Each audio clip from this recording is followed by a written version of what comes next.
తల మీద చెయ్యి వేసి బొట్టు పెట్టినా, తాళి బొట్టు మెడను కట్టి బొట్టు పెట్టినా, తల మీద చెయ్యి వేసి బొట్టు పెట్టినా, తాళి బొట్టు మెడను కట్టి బొట్టు పెట్టినా, సన్ని కళ్ళు తొక్కినా సప్త పదులు మెట్టినా, సన్ని కళ్ళు తొక్కినా సప్త పదులు మెట్టినా, మనసు మనసు కలపడమే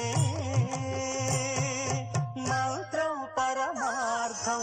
శ్రీరస్తు శుభమస్తు, శ్రీరస్తు శుభమస్తు. శ్రీకారం చుట్టుకుంది పెళ్లి పుస్తకం, ఇక ఆకారం